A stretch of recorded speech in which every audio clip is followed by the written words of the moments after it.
Sticking with the theme here of the NFL draft after it's been concluded over the last couple of days, we got to start looking ahead to next year's. And because of what I'm seeing online, I thought it was warranted to talk about the 2025 NFL draft already. And by the way, if you're not aware, this is actually like one of the biggest stories for ESPN every year. And they haven't put it out yet, but one of the biggest stories every year is like the way too early next year draft rankings, right? You didn't ask for a backwards hat. That's what you got. Played golf today. Hair's not looking too great. We're going backwards hat. Georgia might break its first-round draft record next year. I don't think that's out of the question. I think that's totally in play here. I think you could get as many as 6 Georgia Bulldogs in the first round of the NFL draft. Let that soak in.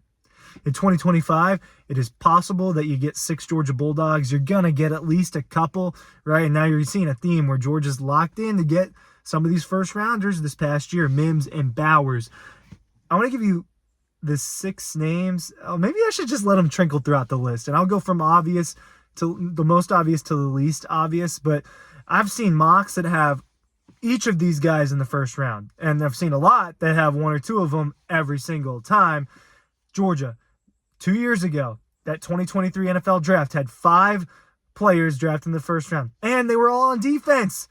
Trayvon Walker, Jordan Davis, Devontae White, Quay Walker, Lewis Cine. Ridiculous, and I'm telling you, they could get 6 this time. I'm not going to predict that. I don't really think it's going to happen. I think it'll be more like 3 or 4 if we're being completely honest with ourselves. There's 3 guys that I kind of think they're locks for the first round a year from now. If you asked me, these guys are locks to be a first-round pick in 2025. Those 3 locks, Carson Beck, Micah Williams, and Malachi Starks, maybe not in that order. I do think those guys are going to end up being first-round picks kind of regardless, unless they just kind of take off this season and it's not that good.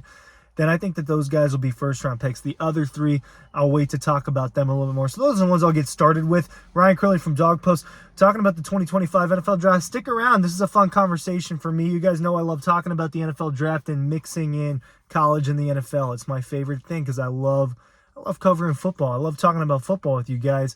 Another way to keep in touch with us, newsletter. I'm linking it. It's in the description of this video down below. It's free to sign up. It's real easy, guys. It's a way to stay tapped in. It's a way to stay tapped into what's going on with the Georgia Bulldogs. Carson Beck, actually his odds to be the number 1 overall pick, he's no longer has the best odds, right? Shedeur Sanders does at the moment. Son of Deion, quarterback of Colorado. Carson Beck, I actually forget his name. I was going to make a joke there, but I forget Carson's dad's name.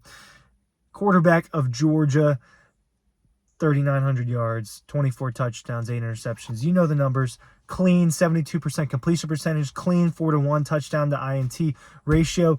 You want more touchdowns if you're thinking about the Heisman Trophy. You want more touchdowns if you're thinking about the number 1 pick.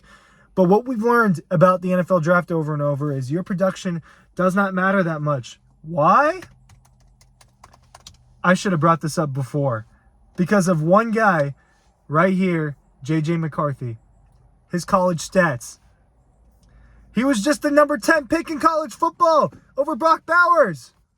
I have to yell about that. His best season was this past year. 2,900 yards, 22 touchdowns, 4 interceptions. And that's fine. The draft is based off of potential too.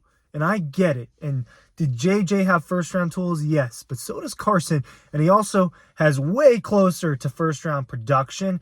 Also on a team that's stacked. There's a difference.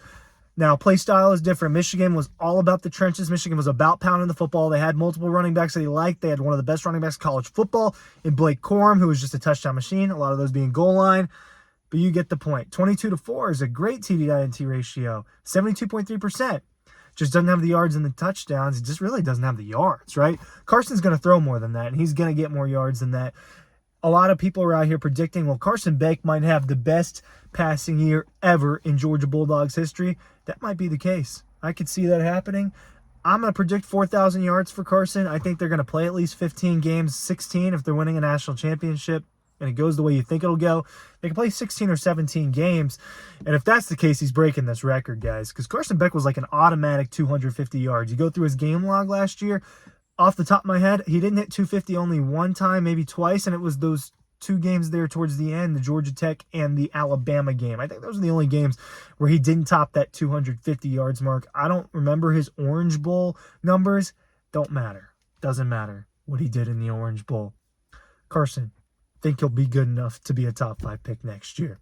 Mykel Williams could also be a top 5 pick. I'm seeing a mock that has Carson and Mykel go 1 and 2. There's a very good chance that if Mykel Williams has a big year, he will be the number 1 edge rusher off the board a year from now. And guess when you this 2024 NFL draft is completely skewing the way we look at the draft. 6 receivers, 7 receivers, 6 or 7 offensive linemen, 6 or 7 quarterback. Right there, that's more than half of the first round is in 3 positions. There's way more than 3 positions in football, right? The first edge rusher didn't go until like 14, 15. That's ridiculous. And if Mykel Williams has a big year, you look at Mykel Williams' numbers, he didn't get better from freshman to sophomore year. Statistically, he didn't get better. Eye test, did he get better? Not to my eyes. He thought he was the same player. So if Mykel Williams takes that step forward and he gets more than 4.5 sacks, which is not a lot for the best pass rusher on a team, if that's what he is and what he's getting asked to be done, he's going to be standing up a little bit more. He's going to play a little bit more of a traditional outside linebacker role. I think he's going to be mixed between hands in the dirt and hands off. I think that could be good for Mykel. This is a guy that's 6'5", 265, super long arms. Some of the images I just saw how skinny my arms looked. Some of the images that we have of Mykel Williams where he's pointing, oh my goodness. His arms are long. He dipped in production, right? Dealt with injuries. He dips 12 fewer tackles, same amount of sacks. He gets a forced fumble this time. You saw at G-Day how active he was with his hands, getting that bat down, getting that interception. Something you don't see a lot out of the Georgia. And honestly, in college football, you see bat downs more in the NFL. Maybe it's something they teach more on that level. I don't know. But Mykel Williams, yeah. There's a couple other good defensive prospects in this draft. Harold Perkins is going to be one that you hear a lot. Mykel Williams is up there. And the other guy that's up there is Malachi Starks.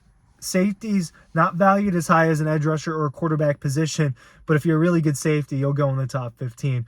Malachi Starks has top 15 potential in this draft. He does. He'll be a first-round pick. I'd be pretty surprised if he's not because he's going to test like crazy. He's probably going to be a top 3 tackle leader on this Georgia team this year. He's going to interview extremely well. Book it, Malachi Starks will be a top 20 pick. I'm going to guess top 15. Book it that Malachi Starks is a top 20 pick in next year's draft. The other 3 guys are not as obvious, and I wish that I spent, because we try to make these videos around 10 minutes. I wish that I spent less time talking about Carson and more about these guys, but I'll hit on the high points. Tate Rage, interior offensive lineman. Interior offensive lineman not valued as high as outside offensive lineman, those tackles in the draft. Saw one interior offensive lineman go early. You saw Jackson Powers-Johnson go early. Tate Ratledge, All-American interior offensive lineman who's taking snaps at center. And they're trying to work that into his game. That's twofold. One, it helps out Georgia, right? Because they've got another capable center if Jared Wilson gets hurt. 2, helps out Tate Ratledge. Learn how to play more than one position on the offensive line. Be ready for what could happen at the next level. Tate Ratledge, if he gets another All-American, he's going to be a borderline first-round pick. Ernest Green, the other offensive lineman, left tackle for the Dogs, right? Xavier Truss is most likely going to be the right tackle, and Xavier Truss is a damn good dog. He's been around a long time. There's a reason he's been around a long time. I like to say this, there's a reason why people come back and not go. Xavier Truss's reason is that it's probably better for him to play at Georgia than it is to play in the NFL, right? You know you're going to be the starting right tackle. He may never do that ever again. Ernest Green. Now would be year 2 as the starter at left tackle. We've seen Georgia guys go first round after 1 year. Broderick Jones. Ernest Green viewed as a better run blocker than pass blocker. Hard, I have to sit down and watch more to really know. But I thought that he was a guy that struggled at the beginning of the year and got better. First time starter, dealt with an injury his freshman year, redshirted. If he has a solid year and protects Carson Beck and tests pretty well, because Broderick Jones tested well, Marius Mims tested well, he tests well, you're just going to see another year where Georgia tackle goes in the first round. The loftiest one, in my opinion, is Smilemundan. And it's interesting. He's a freaky athlete. He's fast. He's strong. He can track the ball. Some of his best tape is at the beginning of 2022. Go watch the Oregon game. Go watch the Mississippi State. That's a little bit later in 2022.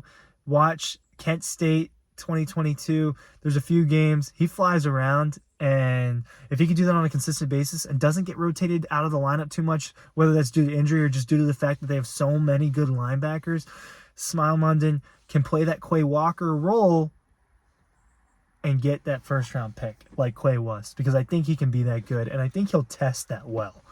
So those guys, I think, are potential first-rounders for Georgia. If all of them go, they'd hit 6. It'd break what they did back in 2023. It would have been the 2022 draft. 2022 draft. I misspoke on that. Back in the 2022 draft. If they can break what they did back that year, which would have been 3 years removed. Now I'm thinking, yeah, that 2023 draft's now 2 drafts from now. So 6 would be crazy. 6 would be crazy. Thanks for watching.